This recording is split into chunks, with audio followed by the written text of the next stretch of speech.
One day, I was called into the president's office. Nanjo Kai. The person there was the second-generation president, Zaizan, who had been the savior of Sendai and had been appointed president. The future is the age of AI. There's no need for craftsmen. He suddenly said this and forced us veteran craftsmen to retire. I felt as if the pride we had realized as a parts manufacturer and the skills we had accumulated on the shop floor were being completely denied. I couldn't help but raise my voice. The only thing that requires human eyes is the presentation. But Zaizan cunningly said, "Shut up. That won't be a problem if we have AI." And so my life began to change dramatically. My name is Nanjo. I've been a craftsman working on the shop floor for over 20 years. I joined my current car parts manufacturer right after graduating from high school. I had neither academic background nor backbone, but I had always dreamed of the world of construction, so the factory floor was the gateway to my dream.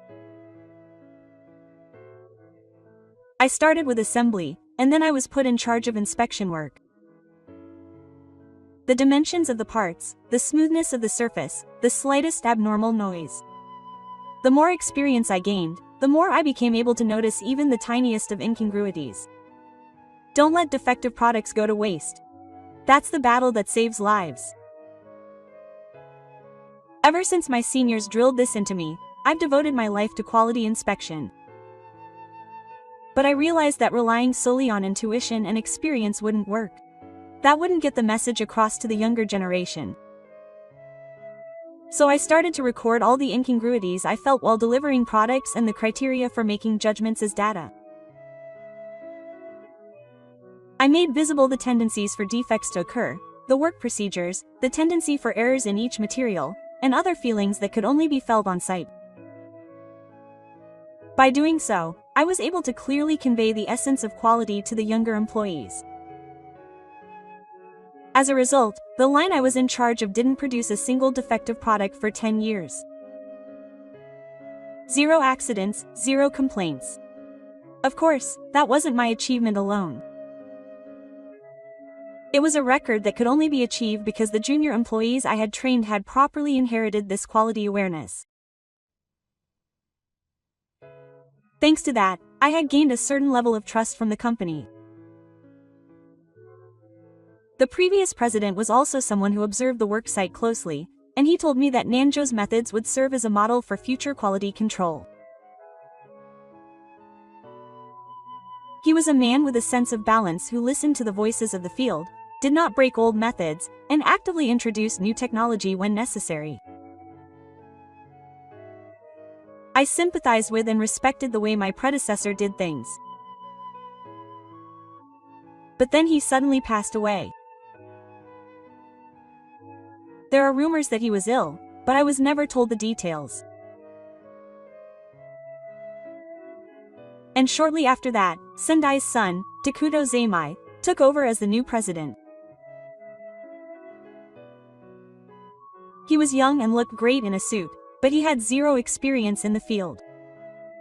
And he was surprisingly extreme. The future is the age of AI. Rules of thumb are meaningless. Data is more important than human judgment. He drove veteran employees who were close to his father, a general nurse, one after another to the left or to resign. He seemed to be saying that my father's old-fashioned methods were outdated, and he completely denied everything my father had done. It was as if he was trying to erase my father's very existence from the company. And then it was my turn. One day, I was suddenly summoned to the president's office. An ominous feeling swirled in my heart, but I had no reason or means to refuse. The moment I quietly opened the door to the president's office, the atmosphere changed. A cold, piercing gaze, completely different from the one I had in Sendai, pierced my gaze. Zaizan, who was slouching behind his desk, crossed his legs and snorted. "Welcome, Nanjo. Well, it'll be over soon. I'm not telling you to sit down." Quote. His voice was provocative. "So, let me ask the person in charge directly. Are craftsmen like you really needed in this day and age?" I couldn't help but frown at his sudden words. It's not a matter of strength or necessity, but to keep quiet on the job site. He suddenly yelled at me. "All you have to do is listen quietly. Listen? From now on, AI will do everything. From raw materials to assembly and inventory management. Human senses are outdated. But AI alone won't be enough. I'm telling you that the experience of the people on the job site is annoying, like irregular material variations and invisible deterioration." Zaizan slammed his desk and stood up. "The person I hate the most is someone who tries to push my father's ideas around like that. It's all inefficient, like how things are on the shop floor or how intuition is important." His eyes were strangely glaring as he raised his voice. "To begin with, you were treated specially by your father. He said things like Nanjo was trustworthy and that Nanjo's methods should be preserved.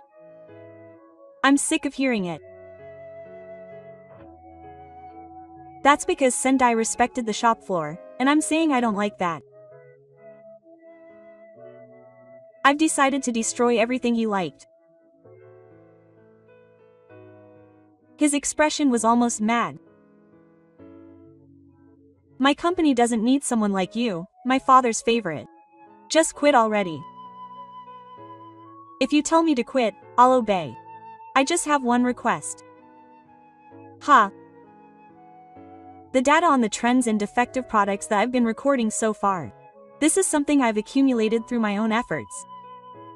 If possible, could you please let me take it with me?" It was a treasure I'd collected over more than 10 years. No one ordered me to do it. It was the result of my own voluntary improvement activities. He suddenly started shaking his shoulders and laughing. "Are you serious? What value is there in a piece of hair like that? It's useless compared to AI. Really? Do whatever you want. It's your choice whether to burn it or throw it away. It's trash anyway. After you take it out, just erase it from the company." "Thank you." I bowed quietly, but my heart was churning. I suppressed the urge to yell back and left the place. No one spoke to me. They must have sensed it from the atmosphere. I returned to my locker and quietly gathered my belongings. I picked up the data file I had stored in the drawer. Trash? There was a slight tremor in my fingertips as I stroked my hair. But I couldn't throw it away. It was filled with my hard work and the wisdom of the workplace. It was an irreplaceable record. I looked back at the factory line one last time, the opportunities moving aimlessly. From then on, the presence of people gradually disappeared. I started walking without saying anything. I left the company with anger on my back. After leaving the company, I felt empty for a while. Even with my anger at the thought of nowhere to go, I couldn't immediately see what to do next. For the time being, I went back home, spread out the data files I had on my desk, and reviewed them over and over again. What had I left behind, and how should I proceed? These questions wouldn't leave my mind. Should I stay in my job or go independent? But what crossed my mind was the current trend the entire industry was heading towards. AI or children? Everyone is rapidly moving towards a production system that doesn't rely on the skills of craftsmen.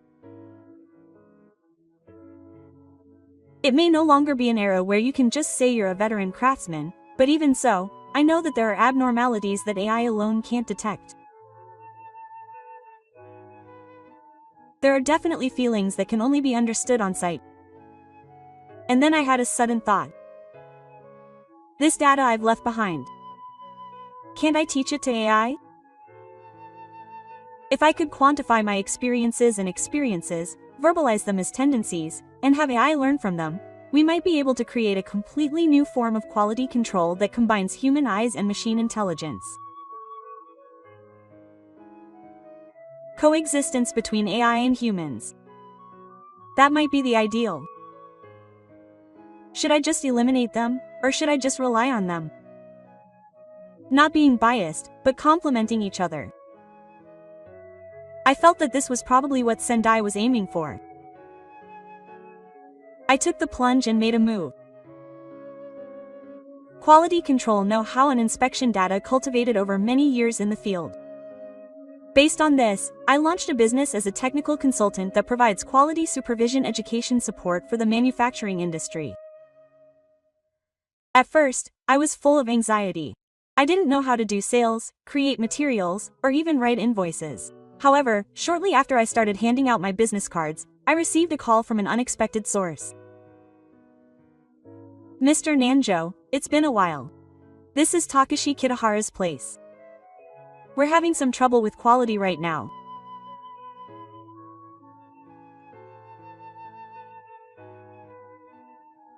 Could you talk to me about it? It was a business partner that had previously used our parts. The contract was terminated at Zaizen's discretion, but it seems the person in charge still remembered my work.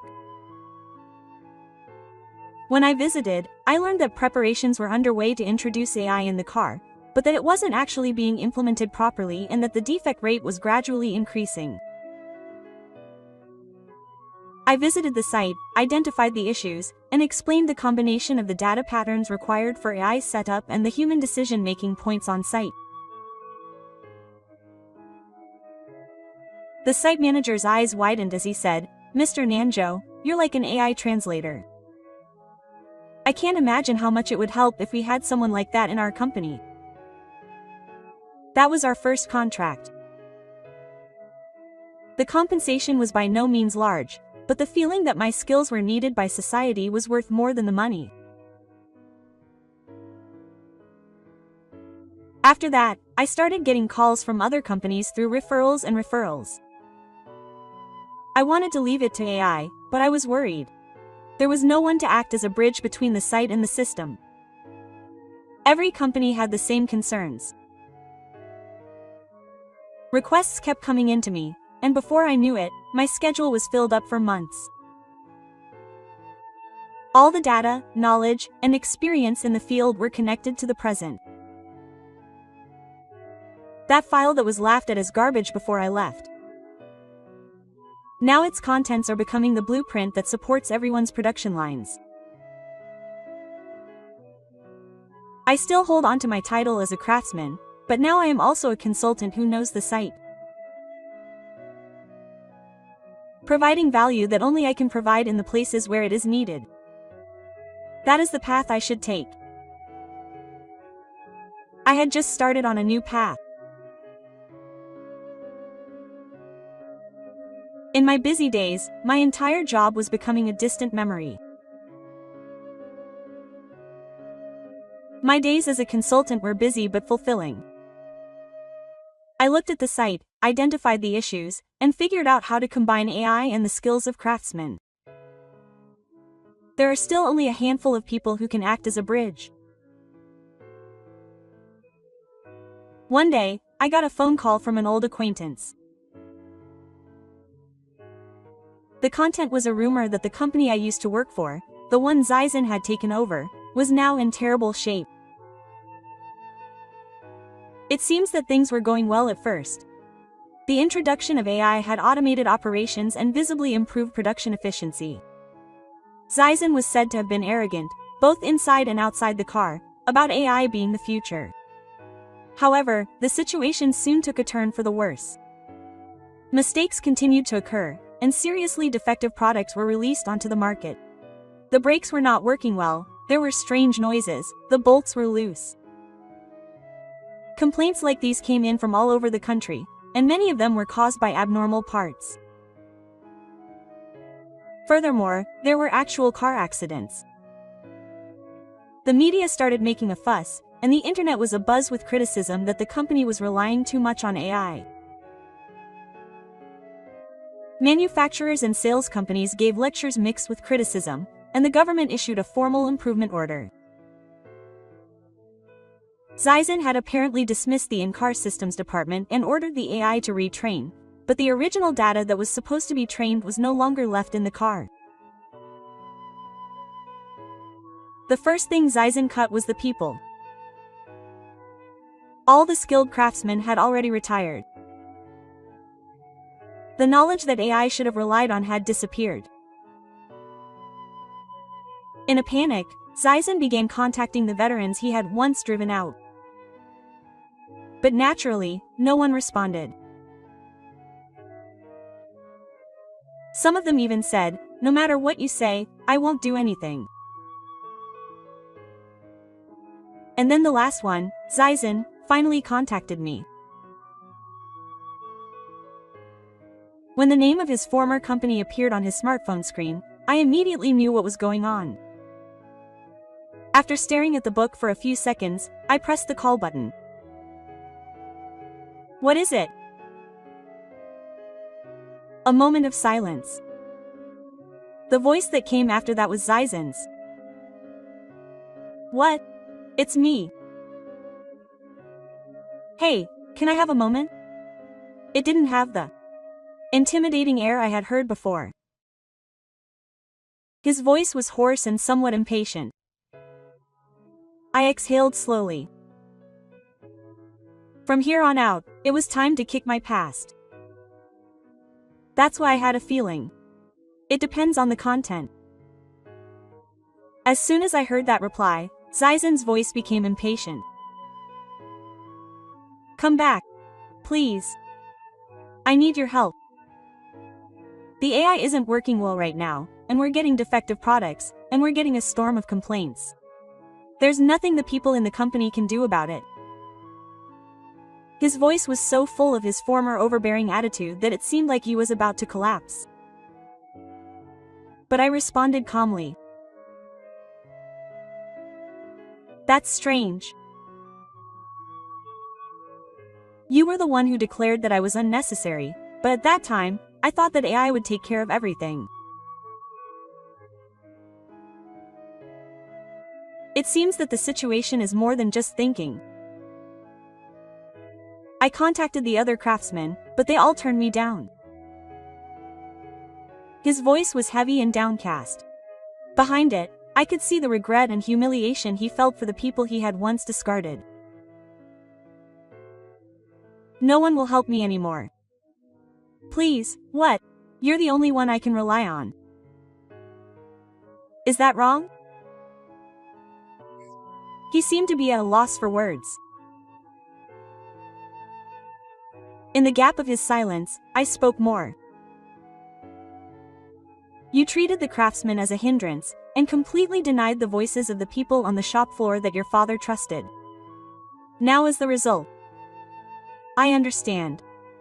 It was all my own mistake and judgment. Now I understand the importance of the shop floor.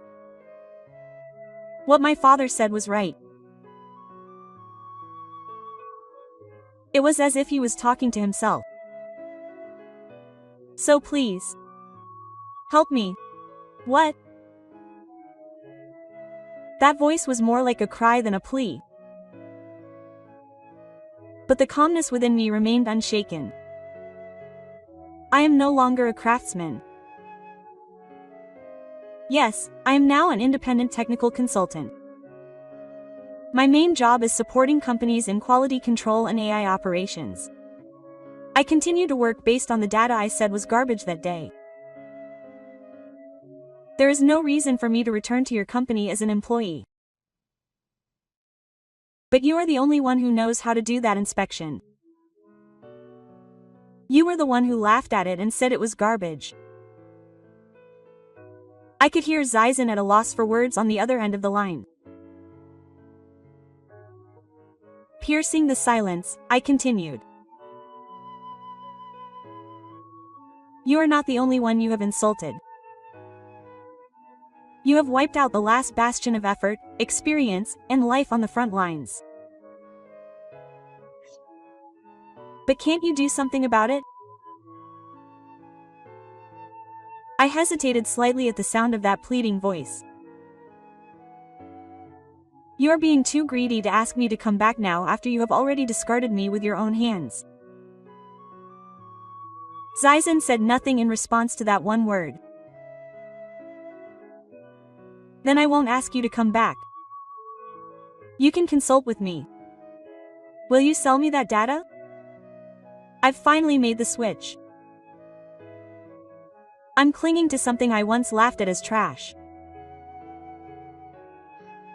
It's possible to sell. But it won't be cheap.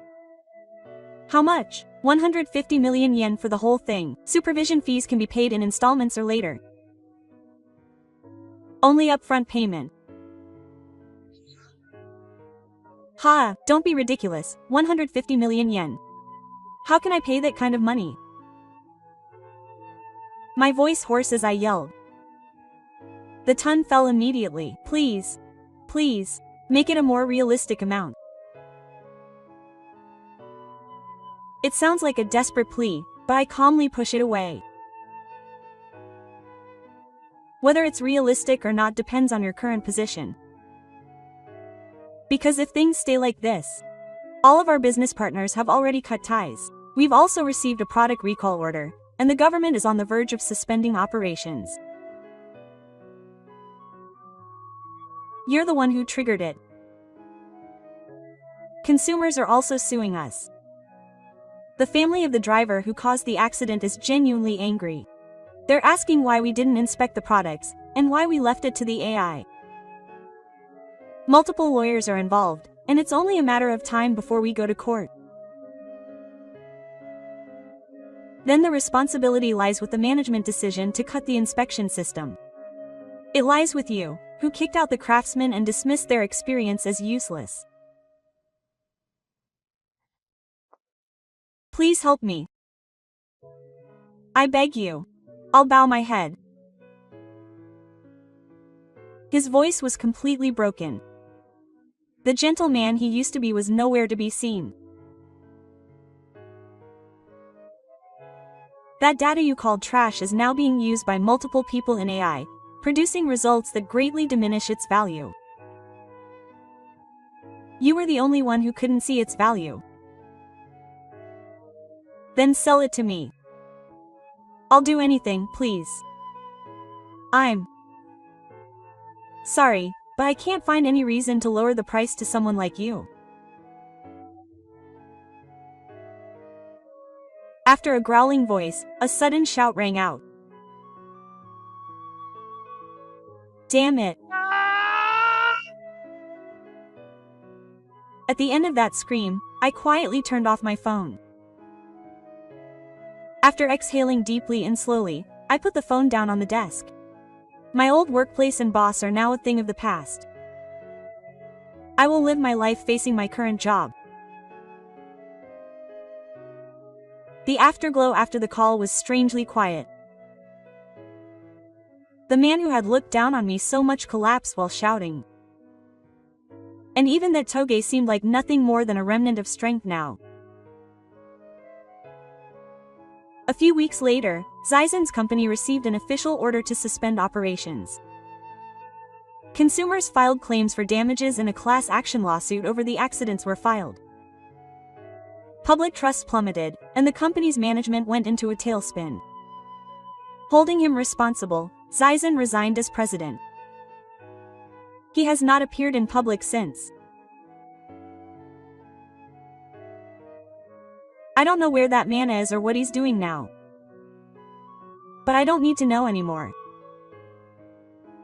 Meanwhile, my work was expanding.